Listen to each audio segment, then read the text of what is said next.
Warning, the following video contains spoilers for Persona 3. If you don't want the plot ruined, then you may want to reconsider watching this video, at least for now. We are talking about Best Girl Aigis. Seriously though, no. We are not covering dating a robot. Persona. Originally starting as a spin-off of Atlus's Shin Megami Tensei series, these games have garnered enough popularity amongst critics and players alike to practically eclipse the main series Shin Megami Tensei games. The series really took off with the 2006 release of the fourth game in the series, Persona 3. A game that has been so loved, it was remade again in 2008 with Persona 3 Fez, and again in 2011 with the PSP game P3P, each time adding a bit more gameplay-wise and story-wise. Best version for the story is Fez, which is now available for the PSN for those who never gave it a chance. The Persona series in general has become famous for the sheer volume of mythological, historical, and even philosophical trivia that it takes into account, especially with the playable cast and their summon MacGuffins, the Personas, and Persona 3 is no exception. And with an excellent cast to match, it's no wonder why it's loved. But we aren't covering all that. We are talking about the anti-shadow weapon of destruction herself, Aigis. Or as you P4 Arena players might know her as, I-chan, or the Heartless Armed Angel. My name is Rem, and as an Atlus addict, it is my responsibility to shed light to this awesome character. And I'm the Kitsune Hog, still very new to the Persona franchise. And today, we'll be talking about the beloved anti-shadow weapon known as Aigis. So get out your pencils, trivia enthusiasts, because this is character development.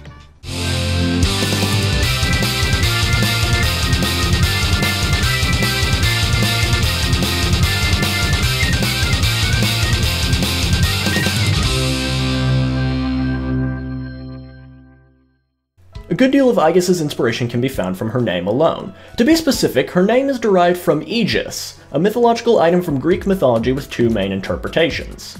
In its most common depiction, the Aigis is a shield wielded by the leader of the gods, Zeus, but typically associated with the goddess Athena. This is further expressed by her actual personas in-game. More on that in a bit. The second interpretation of the Aegis is as a piece of golden armor crafted by the gods, though depictions of this vary greatly compared to the shield interpretation of the Aegis. It might be a bit of a stretch, but this interpretation may be reflected in Aigis being an android as well as her golden blonde hair.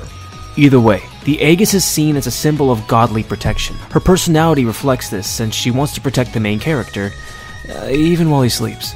Moving back for a second, Aigis' personas also tie into the inspiration behind her name. As we mentioned, the Aegis shield was used by the goddess Athena. Aigis' second persona happens to be named Pallas Athena, but exactly why is the word Pallas there, you might ask? This has to do with her starting persona, Palladian, a very robotic and cold figure. It shares a name with the Greek term for guardian statue, but later changes as she herself evolves and grows into Pallas Athena. The name Athena changed to after accidentally killing Peleus, a daughter of Triton, in a training accident. In the epilogue of Persona 3 FES, The Answer, Aigis is given a new persona, Orpheus, a persona previously used by the protagonist. While that's closer to the protagonist's inspiration and not Aigis', it's still important to how it reflects Aigis' personality and how it changes over the course of the game, as well as the protagonist passing on the wildcard ability to her. Each character in Persona is represented by a card of the Arcana. Each matches their personality and in some cases their story. Aigis is the first ever to not have one, but three. She starts off as Chariot, then changes to Aeon, and then finally Fool, once she inherits the wildcard ability, just as all the previous main characters have before her. Yet even more interesting influences in Aigis' design come from the notes of series character artist Soejima Shigenori. According to Shigenori, Aigis' primary color scheme of blue, yellow, and red was chosen to evoke the image of classic anime protagonists. Good well-known examples being Naruto and Super Saiyan Goku. Additionally, Shigenori states that her headphones are based on the Antikythera mechanism, an analog computer used by the ancient Greeks to predict the positions of stars, zodiac constellations, and even eclipses. Last in Shigenori's comments are Aigis' arm gun. Her arm is designed after the Tremel magazine of a Luger P08 pistol.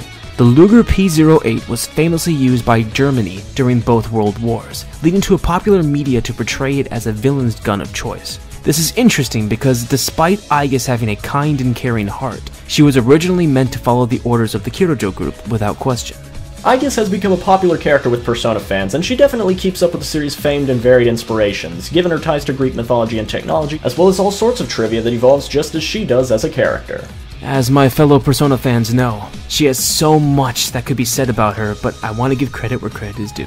Karen Strassman, the voice of the English version, took this character to heart so much she altered her voice as the game progressed to sound less and less robotic, to warm and very human. Aigis is absolutely crucial to the plot of Persona 3, and continues to be a very well-loved character to this day. If you guys haven't checked this out yet, please. If you love JRPGs at all, this game will not let you down.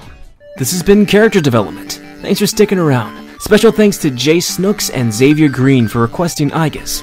Once again, my name is Rem, and if you like the sound of my stupid voice, you can hear more of it over here.